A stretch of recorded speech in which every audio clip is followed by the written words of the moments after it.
Hello and welcome back to World 360. What does a Chinese billionaire willing to give up control of his own company tell us about the business environment in China? Is the recent chaos in Brazil reminiscent of the riots that took place in the US capital on Jan 6, 2021? In today's episode, we answer these questions and more.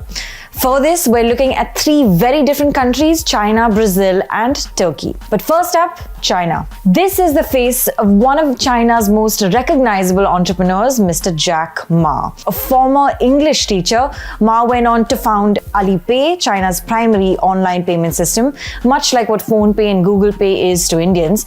He also founded Alibaba, a major e-commerce giant in Asia.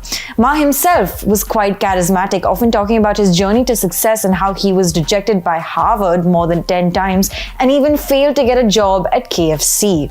I went to even the KFC. When KFC came to China, come to my city,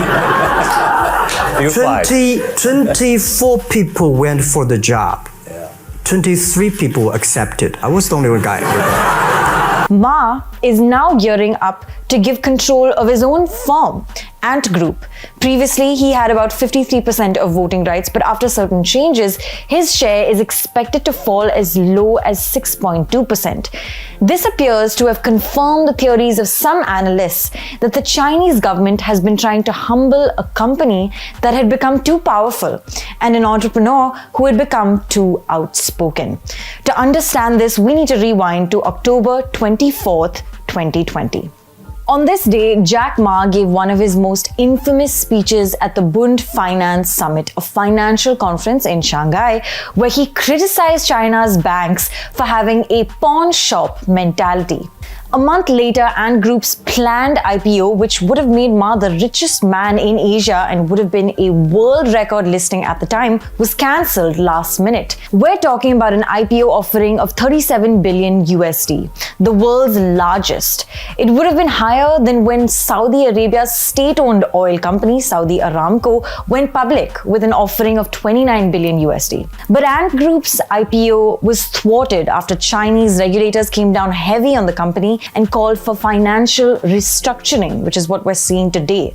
A restructuring that seems out of Ma's favor. It's also important to note that ever since the IPO debacle, Ma has maintained a low public profile and had even at one point raised fears that he was missing. But Ma is just one of many examples. Xiao Jianhua, a Chinese-Canadian businessman known for managing assets for descendants of prominent Chinese leaders, disappeared from a luxury Hong Kong hotel in 2017 and last year was sentenced to 13 years in prison in China. And his company was also fined more than 8 billion USD. Then there's oil tycoon Ye Jianming, whose company is also under the scanner. So for Ma, ceding control of his company may have been a small price to pay. And some reports claim that this kind of restructuring could return Ant Group to a path towards an IPO offering. However, that remains to be seen. For our second topic, we're looking at Brazil, where chaotic scenes outside the country's parliament seem to be evoking memories of what happened on 6 January 2021 in the US capital. After the inauguration of left-leaning Luiz Inácio Lula da Silva as president of Brazil, supporters of the country's previous leader, Jair Bolsonaro, stormed the country's Congress, Supreme Court, and presidential palace.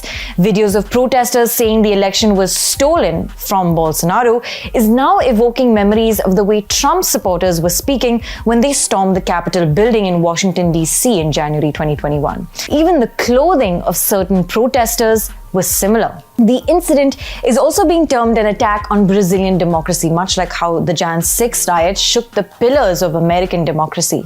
Perhaps one difference is that the offices stormed by Brazilian supporters did not have as many personnel, unlike the Jan 6 riot, during which lawmakers were present in the US Capitol building during the attack. Some American analysts are now calling the US an exporter of insurrection.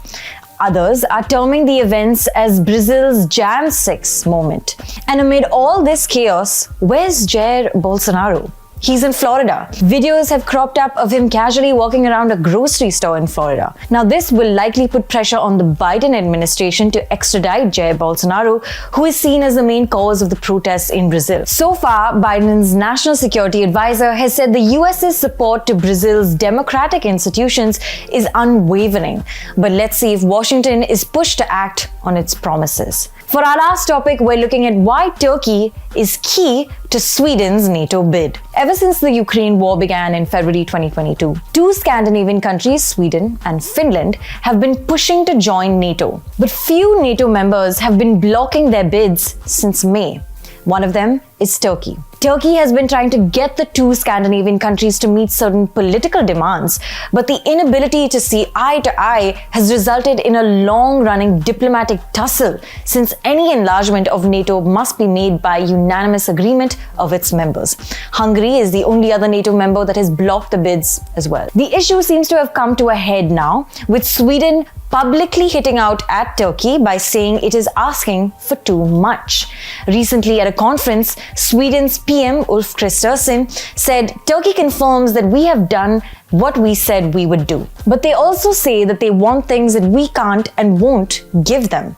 So the decision is now with Turkey. So what are the sticking points? For one, Turkey has expressed concerns over the presence of PKK activists in Sweden. PKK, or the Kurdistan Workers' Party, had fought an armed struggle against Turkey for Kurdish independence since 1984, and Turkey has banned the group. Turkey has also expressed concern over Sweden and Finland's bans on defense exports to the country. Finnish and Swedish officials are expected to visit Turkey this month, hoping to iron out these issues.